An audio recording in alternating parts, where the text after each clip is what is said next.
मध्यपछि तपाईँले गाउनु कहिलेदेखि त्यसको सुरु गर्नु? अब हामी त लगभग अब त्यही 10-12 वर्षको उमेरदेखि 10-12 वर्षको तपाईँ अन्त तपाईँले उयो कति पढ्नुभयो? म खासै पढेको छैन तपाईँहरूको समय उयो पनि थिएन होला नि त्यो 6-7 पढ्ने अहिले चाहिँ कता कता तपाईँ घुम्नुहुन्छ? अब अहिले त लगभग यतै घुमिन्छ भनौँ यता अब नेपालको लगभग यता पूर्वतिर निक्तेल सोलु ओखलढुङ्गा यस्तै गाईघाट कटारी यस्तै घुम्दै उदयपुर। तपाईँले बिहा गर्नुभएको छ? हजुर बिहा छ गरेको छ। नानीहरू पनि नानी श्रीमती बुढीसँग चाहिँ तपाईँको पत्नीसँग चाहिँ तपाईँको कहिले कहिले चाहिँ भेट हुन्छ? अब बुढीसँग त लगभग यहाँबाट 2-4 महिना 1-2 महिना म भेट हुन्छ। बालबच्चासँग सबैसँग 1-2 महिना 1.5-2 महिना 3-4 महिना त्यस्तै म भेट हुन्छ। तपाईँलाई अब मतलब यो उयो गर्दाखेरि मतलब उयो त दिक्कत त केही हुँदैन?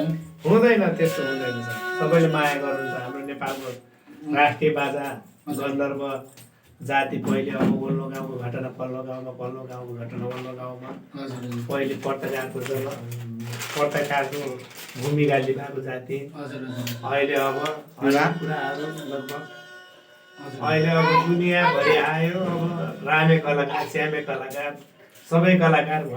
अब त्यतिखेरको कलाकारै भनेको गन्धर्व, हाम्रो पनि समाचार दातै भनेको गन्धर्व।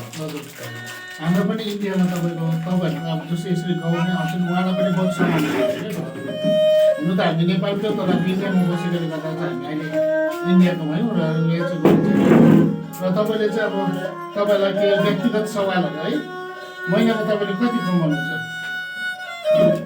महिनामा ठेगान हुँदैन त्यस्तै 45,000 सरोबहरू। नानीहरू तपाईँले अहिले पढाउनु हुँदैछ? हजुर पढाउँछ। तिनीहरू बातचित हुँदै होला नि है? हजुर कुरा त भएन। तपाईँ यहाँदेखि कता बाहिर त जानुभएको? नेपालदेखि पहिले इन्डियातिर गयो। इन्डिया कहाँ जानु? इन्डियातिरको धेरै गयो। दिल्लीबाट लिएर चण्डीगढ, हजुरको सिमला, सोलन, हजुरको कुल्लु मुनाली, धर्मशाला, यता माथि केलाङ, लद्दाख, यता रामपुर, झाङ्ग्री, जिउरी भन्ने ठाउँतिर गयो। यहाँ यो हो काँदा माने भनिन्छ तपाईँ पहिलादेखि नै आउनुहुन्थ्यो? हजुर म पहिले आएर यहाँ बाबु कहाँ बसेर यही होटलमा बसेर गएको थिएँ। त्यही भएर यहाँ फेरि आएको।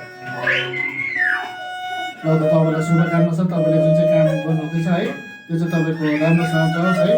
मलाई लाग्छ अब नेपालको दर्शकहरूले पनि उहाँलाई हेरेर गर्नुपर्छ है।